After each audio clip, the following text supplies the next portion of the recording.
मुंबईतील सफाई कामगारांची घरासाठीची लढाई पुन्हा एकदा पेटली आहे। डॉक्टर बाबासाहेब आंबेडकर श्रम साफल्य आवास योजनेअंतर्गत कामगारांना अद्याप घरं मिळालेली नाहीत। 2008 पासून 2025 पर्यंत तब्बल 18 वर्ष झाली तरी शासन निर्णयाची अंमलबजावणी झालेली नाही। यामुळे सफाई कामगारांच्या मनात तीव्र असंतोष निर्माण झालाय। 17 जुलै 2025 रोजी आझाद मैदान मुंबई इथं कामगारांनी मोर्चा काढला होता। त्या मोर्चात जलसंपदा मंत्री गिरीश महाजन यांनी मालकी हक्काच्या घराबाबत सकारात्मक आश्वासन दिलं होतं।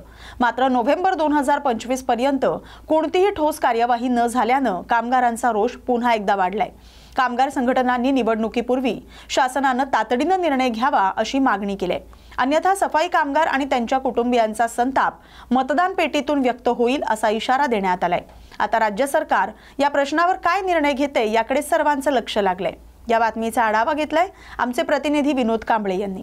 सध्या निवडणुकीचं बिगुल वाजले असल्याने विविध राजकीय पक्षांच्या बैठकांचा जो सडक आहे तो सध्या सुरू आहे आणि आजच मुंबईच्या टिळक भवन दादर या ठिकाणी काँग्रेस पक्षातर्फे एक महत्त्वपूर्ण बैठक घेण्यात आली। यामध्ये आमदार सतेज पाटील, आमदार अमित देशमुख आणि महाराष्ट्र प्रदेश काँग्रेसचे नेते विजय वडेट्टीवार सह ज्येष्ठ नेते या ठिकाणी उपस्थित होते आणि सदर मुंबई महानगरपालिकेच्या निवडणुका असो किंवा महाराष्ट्रातील इतर महानगरपालिका आणि स्थानिक स्वराज्य संस्थांच्या निवडणुकांच्या संदर्भात कशा पद्धतीने रणनीती आखली जाईल या संदर्भात चर्चा करण्यात आलेली आहे। येणाऱ्या काळामध्ये ती रणनीती काय असेल सध्या तरी गुलदस्त्यात आहे। मी विनोद कांबळे। मुंबईतील सीएसएमटी स्थानकावर रात्री रेल्वे प्रवाशांमध्ये अचानक गोंधळ उडाला।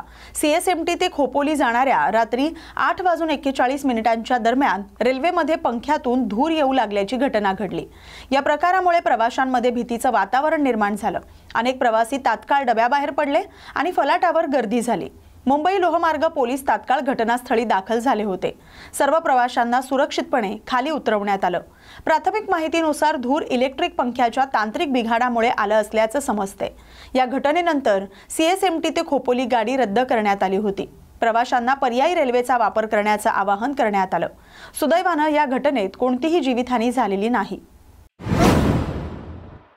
महाराष्ट्राच्या आणि देशाच्या लोकशाहीमध्ये खऱ्या अर्थानं योग्य वेळेला न्याय करण्याची आवश्यकता असते, पण दुर्दैवानं शिवसेनेच्या बाबतीत तारखेवर तारीख पडल्या जात आहेत। न्यायाची अपेक्षा करून बसलो होतो आणि दुर्दैवानं अपेक्षाभंग झाला असं वक्तव्य विनायक राऊत यांनी केलंय। हे महाराष्ट्राच्या देशाच्या लोकशाहीमध्ये न्याय व्यवस्थेने खऱ्या अर्थाने योग्य वेळेला न्याय करण्याची आवश्यकता असते, परंतु दुर्दैवाने शिवसेनेच्या बाबत मात्र तारखेवर तारीख अशा पडल्या जातात आणि न्यायाची अपेक्षा करून आम्ही बसलो होतो। त्यावेळेला अशा पद्धतीने अपेक्षाभंग झालेला आहे, त्यामुळे दुर्दैव आम्ही आमचंच समजतो। दुसरं आणखी आता सिंधुदुर्गामध्ये सगळे निवडणुका आधारित पॅनल तयार होतं, पण त्या पॅनलला उद्धव ठाकरेंनी होकार दिलाय की नकार दिलाय, नेमकं उद्धव ठाकरेंचं काय मत? असं कळते की त्या ठिकाणच्या स्थानिक नेत्यांनी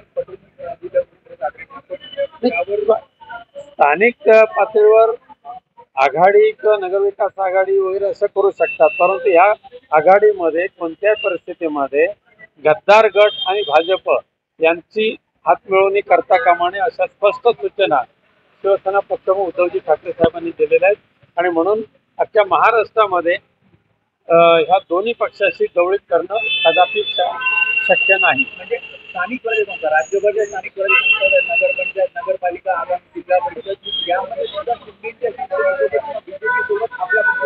अजिबात नाही। संपूर्ण महाराष्ट्रामध्ये गद्दार गट आणि भाजप यांच्यावर कोणत्या परिस्थितीत हात मिळवणे नाही म्हणजे नाही।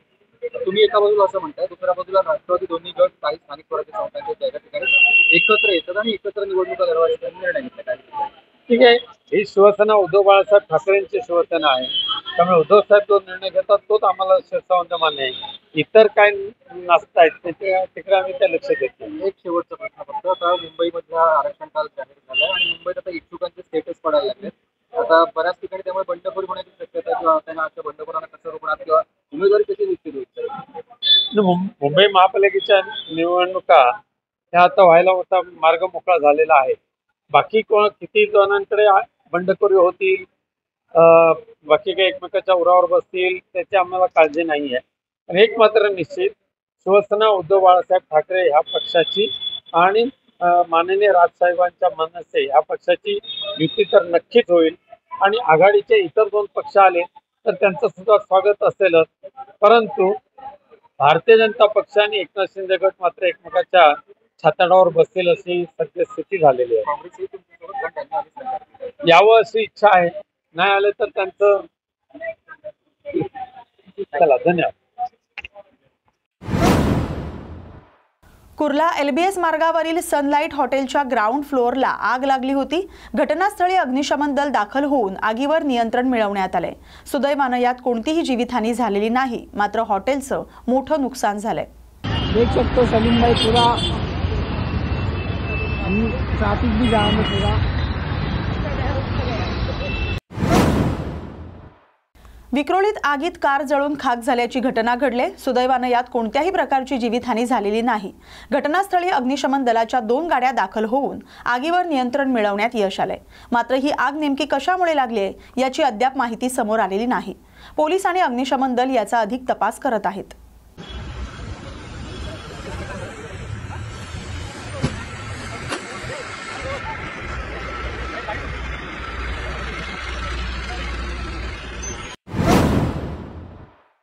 मुलुंडमधील जुना कपडा बाजार बंद झाल्याविरोधात काँग्रेसचे प्रवक्ता राकेश शेट्टी यांच्या नेतृत्वाखाली पालिका टी वॉर्डवर धडक मोर्चा काढण्यात आला.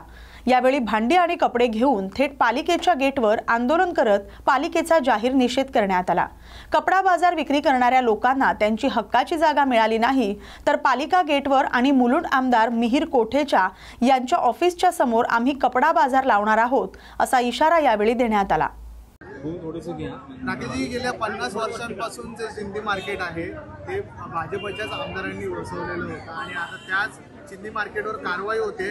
तुम्ही आता इशारा दिलाय, जर चिंदी मार्केट बसलं नाही तर थेट आमदारांच्या कार्यालयाच्या बाहेर पण चिंदी मार्केट बसवणार आहे. काय सांगा? हे बघा, भारतीय जनता पार्टीचे लोक खूप नालायक लोक आहे. हे 50 वर्षापासून हे जुना कपडा चिंदी मार्केट तिथे होतं. ऑक्टाई नाकाची जमीन तुम्हाला माहीत आहे की हे अदानीच्या खिशात टाकण्याचे काम महाराष्ट्र सरकार करत आहे. म्हणून मी आता वॉर्ड ऑफिसरला भेटलं, त्याला रिक्वेस्ट केलं की एक पर्याय जागा द्या. नंतर 7 दिवस नंतर काँग्रेस पार्टी हे लोकांना घेऊन आमदारचे बाहेर, आम्ही ऑफिसचे बाहेर हे धंदा सुरू करणार आहे. मुंबईतील टिळक भवन इथं काँग्रेस पक्षाच्या राज्य निवडणूक मंडळाची महत्त्वाची बैठक पार पडली. या बैठकीचे अध्यक्षस्थान महाराष्ट्र प्रदेश काँग्रेसचे अध्यक्ष हर्षवर्धन सपकाळ यांनी भूषवले. बैठकीला काँग्रेस पक्षाचे नेते विजय वडेट्टीवार तसंच विधान परिषदेतील काँग्रेस पक्षाचे नेते सतेज उर्फ बंटी पाटील उपस्थित होते. यावेळी ज्येष्ठ नेते आणि महाराष्ट्र काँग्रेस कार्यकारिणीचे सदस्य बाळासाहेब थोरात यांनीही हजेरी लावली. माजी प्रदेशाध्यक्ष नाना पटोले आणि माजी मंत्री आमदार अमित देशमुख यांनी आगामी निवडणुकांच्या रणनीतीवर चर्चा केली. आमदार विश्वजित कदम यांच्यासह निवड मंडळातील सर्व सदस्य बैठकीला उपस्थित होते. बैठकीत विधानसभा आणि लोकसभा निवडणुका लक्षात घेऊन उमेदवार निवडीचा प्राथमिक आराखडा तयार करण्यात आल्याची माहिती मिळते. काँग्रेसने या बैठकीत संघटन मजबूत करण्यावरही विशेष भर दिला आहे. आगामी निवडणुकांसाठी काँग्रेस पक्ष सज्ज असल्याचा संदेश या बैठकीतून स्पष्टपणे दिसून आलाय. या बातमीचा आढावा घेतलाय आमचे प्रतिनिधी विनोद कांबळे यांनी. या बातमीसोबतच मुंबई बुलेटिनमध्ये आता इथेच थांबतोय. अशाच मुंबईतील महत्त्वाच्या बातम्यांसाठी पाहत रहा न्यूज मराठी 24/7. नवा भारत, नवा विचार.